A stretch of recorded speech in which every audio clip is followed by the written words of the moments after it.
નમસ્તે ફ્રેન્ડ્સ, કેમ છો બધા? સ્વાગત છે તમારું મેઘાના રસોડામાં. તો આજે આપણે જોઈશું શિંગદાણાનો ઉપયોગ કર્યા વગર ઢોકળિયામાં એકદમ અલગ રીતે સરસ છુટ્ટી બને એવી સાબુદાણા બટેટાની ખીચડી.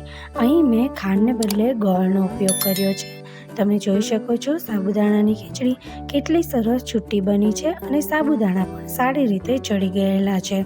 તો આ ટેસ્ટી અને ચટપટી સાબુદાણા બટેટાની ખીચડી બનાવવાનું શરૂ કરીએ. તો સાબુદાણા બટેટાની ખીચડી સારી બને એની માટે સાબુદાણા કઈ રીતે તૈયાર કરવા એ જોઈ લઈએ. તો સૌથી પહેલાં તમારે સારી ક્વોલિટીના સાબુદાણા લેવાના છે. તો મેં અહીંયા 5 તારાના સાબુદાણા લીધા છે. 5 તારા કંપનીના સાબુદાણા ખૂબ સરસ આવે છે. તો એને સારી રીતે આપણે ધોવાના છે. લગભગ 8થી 10 પાણીએ મેં એને ધોયા છે. આમ કરવાથી એનો જે સફેદ પાવડર જેવો ભાગ હોય એ બધો જ નીકળી જશે. અને પછી મેં આ સાબુદાણાને 5થી 6 કલાક માટે અથવા તો આખી રાત એને પલાળવાના છે. અહીંયા તમારે 2 બાબતોનું ખાસ ધ્યાન રાખવાનું. એક તો તમારે સાબુદાણાને સારી રીતે 8થી 10 વાર પાણીએ ધોવાના, જેથી એમાં જે સફેદ પાવડરનો ભાગ હોય એ બધો જ નીકળી જશે. અને બીજું કે તમારે અહીંયા વધારે પડતું પાણી ઉમેરી સાબુદાણાને નહીં પલાળવાના. જેટલું જરૂર હોય એટલું જ પાણી ઉમેરી એને પલાળવાના છે. અને આ રીતે કાણાવાળા બાઉલમાં સાબુદાણા કાઢી લગભગ 15થી 20 મિનિટ માટે એને રહેવા દઈશું, જેથી એમાં રહેલું વધારાનું પાણી સરસ રીતે નીતરી જશે. સાબુદાણા નીતરી છે ત્યાં સુધી આપણે બીજી તૈયારી કરી લઈએ. તો મેં અહીંયા એક મોટો આદુનો કટકો લીધો છે અને 2 લીલા મરચાં લીધા છે. તો 2 લીલા મરચાંને હું આ રીતે મોટા મોટા સમારી દઈશ. સાબુદાણા બટેટાની ખીચડીમાં આદુનો સ્વાદ ખૂબ સરસ આવતો હોય છે, તો મેં અહીંયા વધારે લીધું છે. અને લીલા મરચાંને આ રીતે હું મોટા સમારું છું, જેથી કરીને મારા બાળકો આસાનીથી એને નીકાળી શકે. તમે અહીંયા મરચાં ઝીણા ઝીણા સમારીને પણ ઉમેરી શકો છો. તો હવે આદુને હું આ રીતની ખમણીમાં ખમણી લેવાની છું, જેથી એનો ટેસ્ટ ખૂબ સરસ આવશે અને મોઢામાં પણ આદુ નહીં આવે. તો આ રીતે હું આદુને ખમણી લઈશ. ખમણતા પહેલાં મેં આદુને સારી રીતે ધોઈ લીધેલું હતું. અને તમે અહીંયા આદુને ઝીણા ઝીણા કટકામાં સમારીને પણ ઉમેરી શકો છો. આદુનો આ રીતનો રેસાનો ભાગ હોય એને આપણે દૂર કરી દેવાનો છે. એ મોઢામાં આવે તો સારું નહીં લાગે. તો આદુ અને મરચાં રેડી થઈ ગયા છે. તો આને આપણે સાઈડમાં રાખીશું. અને હવે એક નાની ખાયણી લીધી છે અને એમાં લગભગ હું 8થી 10 જેટલા કાળા મરી ઉમેરી દઈશ. અને આને હું સરસ રીતે ખાંડી લેવાની છું, એનો પાવડર કરી દેવાની છું. તો હું તો હંમેશા આ રીતે મરીને તાજા જ વાટીને ઉમેરું છું. એનાથી એનો ટેસ્ટ ખૂબ સરસ આવે છે. તમે પણ જ્યારે મરી ઉમેરો તો આ રીતે તાજા વાટીને ઉમેરશો તો વસ્તુમાં ટેસ્ટ ખૂબ સરસ આવતો હોય છે. તો મરીનો ભૂકો પણ રેડી થઈ ગયો છે. તો હવે ગેસ તરફ જઈએ. મેં અહીંયા ઢોકળિયું લીધું છે અને એમાં લગભગ 1.5 ગ્લાસ જેટલું હું પાણી ઉમેરી. હવે જે આપણે ઢોકળા બનાવવા માટે જે પ્લેટનો ઉપયોગ કરીએ ને એ પ્લેટ અહીંયા લેવાની છે અને એને તેલથી સારી રીતે ગ્રીસ કરી લેવાની છે. અહીંયા તેલથી સારી રીતે ગ્રીસ કરવું ખૂબ જરૂરી છે. પ્લેટને સારી રીતે તેલથી ગ્રીસ કર્યા પછી હવે એમાં સાબુદાણા જે આપણે નીતરવા મૂક્યા હતા એ ઉમેરીશું. તમે જોઈ શકો છો સાબુદાણા સરસ રીતે નીતરી ગયેલા છે, એમાં બિલકુલ પણ પાણી નથી. અને હવે સાબુદાણાને આ રીતે હાથેથી થોડા ફેલાવી દઈશું અને ઢાંકણ ઢાંકી આને આપણે ચડવા દેવાના. થોડી વાર પછી આપણે સાબુદાણા ચેક કરી લઈએ. તો આ રીતે ઉપરથી સરસ ટ્રાન્સપરન્ટ થઈ ગયા છે. તો આ સ્ટેજ ઉપર ગેસ બંધ કરી દેવાનો છે. હું તમને નજીકથી પણ બતાવી દઉં. તમે જોઈ શકો છો મોતીના દાણા જેવા સાબુદાણા લાગી રહ્યા છે. અહીંયા ઉપરથી ટ્રાન્સપરન્ટ થવા ખૂબ જરૂરી છે. અંદરના સાબુદાણા આપણે ચેક કરવાના નથી.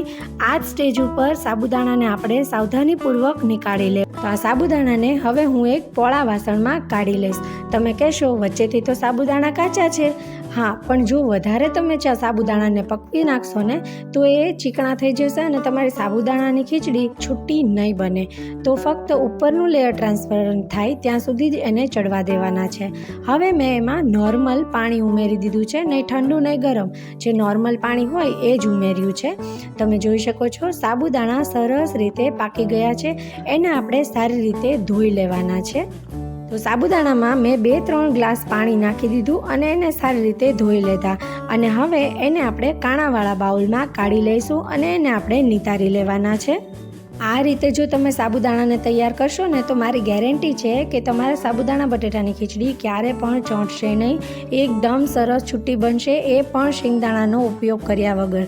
તો ફરીથી મેં અહીંયા 1 ગ્લાસ પાણી ઉમેરી દીધું હતું અને આને આપણે સારી રીતે નીતરવા દઈશું. પહેલાં સાબુદાણા બટેટાની ખીચડી માઇક્રોવેવમાં કેવી રીતે બનાવી એની રેસીપી મારી ચેનલ પર અપલોડ કરેલી છે, તો એકવાર જરૂરથી ચેક કરી લેજો. લિંક હું ડિસ્ક્રિપ્શન બોક્સમાં મૂકી દઈશ. અને હવે એક વાસણમાં આપણે 1.5 મોટી ચમચી જેટલું તેલ ગરમ કરવા મૂકી દેવાનું છે. તેલ ગરમ થાય એટલે એમાં 1 નાની ચમચી જેટલું આપણે આખું જીરું ઉમેરી દઈશું. અહીંયા તમે મીઠા લીમડાના પાન પણ ઉમેરી શકો છો. જીરુંને થોડું આપણે ફૂટવા દેવાનું છે, થોડું સતળાવા દેવાનું છે. હવે એમાં જે આદુ અને મરચાં તૈયાર કર્યા હતા એમાંથી પહેલાં મરચાં ઉમેરી દઈએ અને એને સારી રીતે મિક્સ કરી લઈએ. પછી હવે એમાં જે આદુ ખમણીને રાખ્યું હતું એ ઉમેરી દઈશું અને આને બંનેને સરસ રીતે સાતળી લેવાનું છે. આદુ અને મરચાંનો કાચો ટેસ્ટ દૂર થઈ જાય ત્યાં સુધી એને સાતળવાનું છે. અને હવે એમાં મેં 4 થી 5 બટેટાને મીઠું નાખીને બાફી દીધા હતા અને એને મેં ઝીણા ઝીણા કટકામાં સુધારી લીધા છે. તો આને આપણે એમાં ઉમેરીએ અને સારી રીતે એને સાતળી લઈએ. બટેટા બાફતી વખતે ખાસ ધ્યાન રાખવાનું કે બટેટા વધારે પડતા ન બફાઈ જવા જોઈએ. જો બટેટા વધારે પડતા બફાઈ ગયેલા હશે તો આ રીતના કટકા નહીં થાય, સરસ પીસીસ જે મોઢામાં આવવા જોઈએ એ નહીં આવે, તો એનો ટેસ્ટ સારો નહીં આવે. જો તમારે બટેટા વધારે પડતા બફાઈ ગયા હોય ને તો એને 1 થી 2 કલાક માટે ફ્રીઝમાં રાખી દેવા, જેથી એના સરસ આ રીતે ચોરસ કટકા કરી શકાય. તો થોડી વાર માટે આપણે બટેટાને સાતળી લીધા છે અને હવે એમાં આપણે મસાલા કરીએ. તો સૌથી પહેલાં અહીંયા સ્વાદ પ્રમાણે મીઠું ઉમેરી દઈશું. તો જે ફરાળમાં ખવાતું હોય એ સિંધાળું મીઠું હું અહીંયા ઉપયોગમાં લઈ રહી છું. અને હવે એક સરસ કલર માટે લાલ મરચું ઉમેરીશું. તો અહીંયા 1.5 ચમચી જેટલું હું કાશ્મીરી લાલ મરચું ઉમેરી રહી છું. જો તમે ફરાળમાં લાલ મરચું ઉપયોગમાં ન લેતા હો તો એને સ્કીપ કરી દેવાનું અને લીલા મરચાં તમારે વધારે ઉમેરી દેવાના. તો આને આપણે સરસ રીતે સાતળી લેવાનું છે. ગેસની ફ્લેમ ધીમી રાખવી જેથી મસાલા બળી ન જાય અને સરસ રીતે સતળાઈ જાય. તો તમે જોઈ શકો છો ખૂબ ઓછા તેલમાં હું આ ખીચડી તૈયાર કરવા જઈ રહી છું. સાબુદાણા બટેટાની ખીચડી મારી સૌથી ફેવરેટ છે. એ સિવાય પણ મને સાબુદાણાના જે વડા બને ને એ પણ ખૂબ ભાવે. તમને કઈ વાનગી સાબુદાણાની ભાવે એ મને કમેન્ટ કરીને જરૂરથી જણાવજો. 1 થી 2 મિનિટ સુધી આને સાતળ્યા પછી મસાલા સરસ રીતે ચડી ગયા છે. તો ગોળ ઉમેરી દઈએ. તો ગોળને મેં ઝીણો ઝીણો સમારી લીધો હતો અને 1.5 મોટી ચમચી જેટલો ગોળ મેં અહીંયા ઉમેર્યો છે. બધું સરસ રીતે મિક્સ કરી લઈશું અને ધીમા ગેસ ઉપર તેલ છૂટું ન પડે ત્યાં સુધી આને ચડવા દેવાનો છે. તેલ પણ છૂટું પડી જશે અને ગોળ પણ ઓગળી જશે. તો તમે જોઈ શકો છો તેલ સરસ રીતે છૂટું પડી ગયું છે, એટલે કે આપણા મસાલા સરસ રીતે ચડી ગયા છે અને સાબુદાણા પણ સારી રીતે કોરા થઈ ગયા છે. તો હવે એને આમાં આપણે ઉમેરી દઈશું. તમે જોઈ શકો છો સાબુદાણા કેટલા સરસ છૂટા છૂટા દેખાઈ રહ્યા છે. એકદમ મોતીના દાણા જેવા સાબુદાણા લાગી રહ્યા છે. તો બધું જ આપણે સરસ રીતે મિક્સ કરી લેવાનું છે. તો બધું સરસ રીતે મિક્સ કર્યા પછી અહીંયા હું સ્વાદ પ્રમાણે મીઠું ઉમેરી દઈશ અને કલર માટે હું લાલ મરચું ઉમેરી રહી છું. તો અહીંયા 1/2 ચમચી જેટલું કાશ્મીરી લાલ મરચું ઉમેરી રહી છું. બિલકુલ ઓપ્શનલ છે. બધું સરસ રીતે મિક્સ કરી લેવાનું છે અને આને આપણે થોડી વાર માટે કૂક થવા દેવાનું છે, જેથી મસાલા સારી રીતે ભળી જાય.